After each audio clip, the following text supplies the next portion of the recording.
नमस्कार मित्रों। आज कुछ चर्चा कर्म के बारे में हो जाए।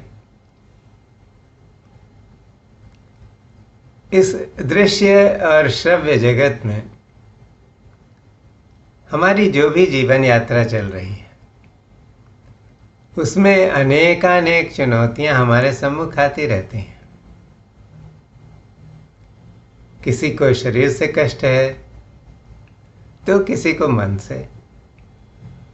कोई अनथक प्रयास करता है लेकिन अभीष्ट सिद्ध नहीं होता। किसी आदमी में शक्ति ही नहीं है कि वो जीवन की परिस्थितियों को बदलने का कोई भी प्रयास करे। किसी की बुद्धि ही काम नहीं करती कि कोई समस्या हो तो उसका समाधान कैसे ढूंढा जाए। कोई भावनात्मक उथल पुथल में फंसा हुआ है, नकारात्मक विचारों के भंवर में फंसा हुआ है और जीवन से परेशान हो रहा है। तो संक्षेप में अगर कहें तो इन सब का एक ही कारण है और वो है कर्म। कर्म क्या है? एक अटल सिद्धांत है।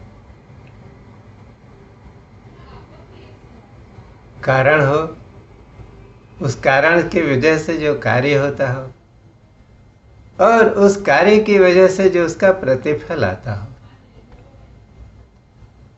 इन तीनों का जो सम्मिलित पैकेज है वो है कर्म। जैसा करोगे वैसा भरोगे, ये कहावत तो सब जानते हैं। जीवन में जो कुछ भी मिला है,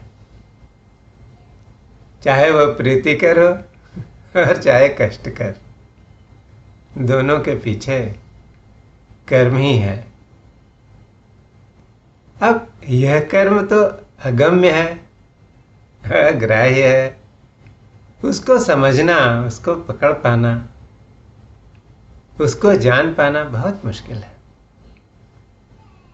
इस जन्म में जो अभी हम जी रहे हैं उसमें हम विगत में किए गए कर्मों को, उनके फल को चख रहे हैं, उसको भुगत रहे हैं।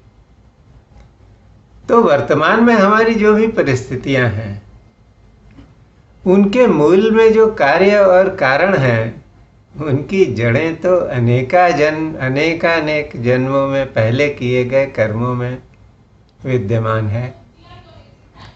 और वो जो कुछ हुआ, वो किस्सा तो हमारी स्मृति में नहीं है, हमारे अवचेतन मन में कहीं दर्ज है, लेकिन वहां तक हम पहुंचते नहीं। तो इस तरह से जो कर्म का रहस्य है उसे न हम जानते हैं और न जान पाते हैं। फिर अहंकार भी है। इस कारण से जो कुछ हमारे साथ अभी घट रहा है उसको हम अहंकार की दृष्टि से देखते हैं। यदि कोई चीज हमें सुखकर है, कोई चीज मिली है, अच्छी है, तो हम उसे अपनी योग्यता से अर्जित किया हुआ मान लेते हैं और उस पर गर्व करते हुए फूले नहीं समाते। तब हम ये नहीं सोचते कि ये हमने कुछ अच्छा कर्म किया होगा, उसके कारण हमें उसका इनाम मिला है। और जो हमें अच्छा नहीं लगता, जिससे हमें कष्ट हो रहा है, कोई तकलीफ हो रही है, उसको हम ईश्वर का या किसी और व्यक्ति का हमारे ऊपर किया हुआ अन्याय मान लेते हैं। उससे बचने का भरसक प्रयास करते हैं और इस कारण से जिधर से भी हमें तकलीफ होती है उसके प्रति हम आक्रामक हो जाते हैं, नकारात्मक भाव से भर जाते हैं, प्रतिक्रिया और प्रतिकार में जीने लगते हैं। क्या फल होता है कि शांति और सुख हमें छोड़कर चले जाते हैं। अब बात ऐसी है कि जो कुछ फलीभूत हो रहा है उसके सामने तो हम विवश हैं। कर्म की पकड़ बहुत मजबूत है, उसके फल से भागना संभव नहीं है। तो रोते गाते, इच्छा से अनिच्छा से, उसे हम भुगतते तो हैं, और उन फलीभूत होने वाले कर्मों का क्षय भी हो जाता है, वो चुकने लगते हैं। पर अहंकार तो हमारे अंदर है, तो उससे जो भावनाएं अंदर से पैदा होती हैं, उनके कारण हम अपने व्यवहार को और अपनी सोच को बदलते नहीं, प्रतिक्रिया में ही जीते हैं, और नए कर्मों का निर्माण होता चला जाता है। फिर एक दिन मृत्यु होती है, ये शरीर तो यहीं पड़ा रह जाता है, लेकिन जो पुराने संचित कर्म हैं और जो हमने नए निर्माण किए हैं, वो सारे कर्म हमारे साथ चले जाते हैं।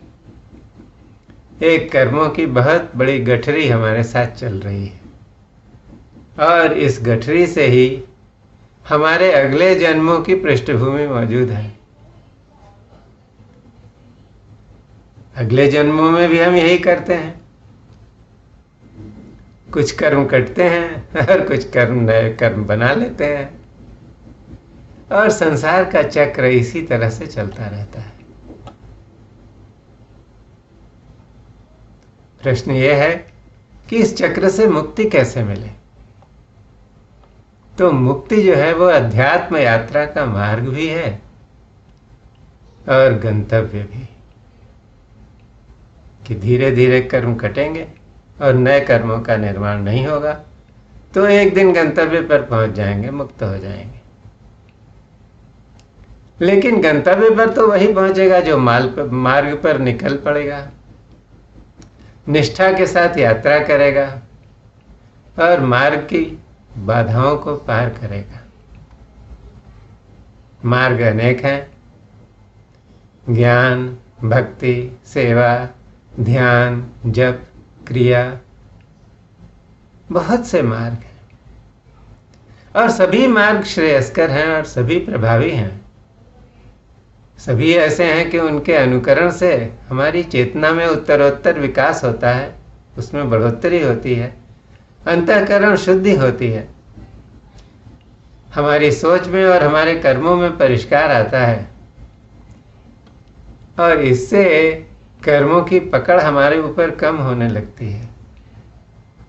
पुराने कर्म कट जाते हैं, कुछ योगाग्नि में जला दिए जाते हैं, और नए कर्मों का निर्माण नहीं होता।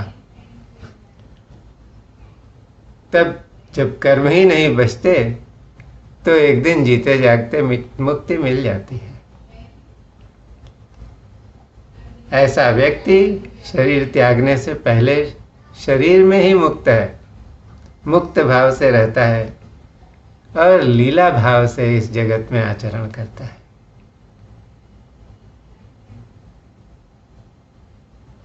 लोगों में यह धारणा है कि कर्म बहुत दुष्कर है, एक तरह का पनिशमेंट है, सजा है कोई।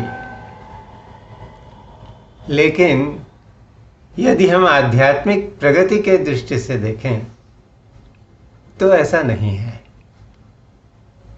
कर्मों का उद्देश्य है हमें अपनी गलतियों से अवगत कराना, ताकि हम अपनी आचरण की, व्यवहार की, विचार की शुद्धि कर सकें, वो गलतियां न करें जो हमने पहले कभी की, और मुक्ति के मार्ग पर अग्रसर हो सके। तो अगर इस दृष्टि से देखें तो कर्म हमारे शिक्षक हैं, और उनके प्रति हमें आदर का भाव रखना चाहिए। एक बात और, कुछ लोगों का ऐसा है कि यदि हमने कोई विकट, हमारे ऊपर कोई संकट आ गया है, तो हमने कोई बहुत बुरा कर्म किया होगा, और इस भाव को लेकर के, इस बात को लेकर के, इसको सोच सोच करके वो अपराध बोध से भर जाते हैं, अपने को हीन जानने लगते हैं। तो ऐसा नहीं करना चाहिए। क्योंकि जब कोई भी गलत काम हुआ तो उस समय हम जगे हुए नहीं थे। तो जब जगे हुए नहीं थे तो कोई भी गलती हो गई वो अनजाने में थी, और उसको लेकर अपने आप को बहुत प्रताड़ित करना ठीक नहीं है। बात इस बात की है कि आज हम जग जाएं और वे गलतियां बिल्कुल न करें जो हमने विगत में कभी की होंगी, ऐसा मौका ही न आए। तो कर्म की हमारे इस जीवन में और हमारी आध्यात्मिक प्रगति में बड़ी भूमिका है। अच्छी समझ के साथ कर्म को जानना मुक्ति के द्वार में प्रवेश करने जैसा है। आज इतना ही। नमस्कार।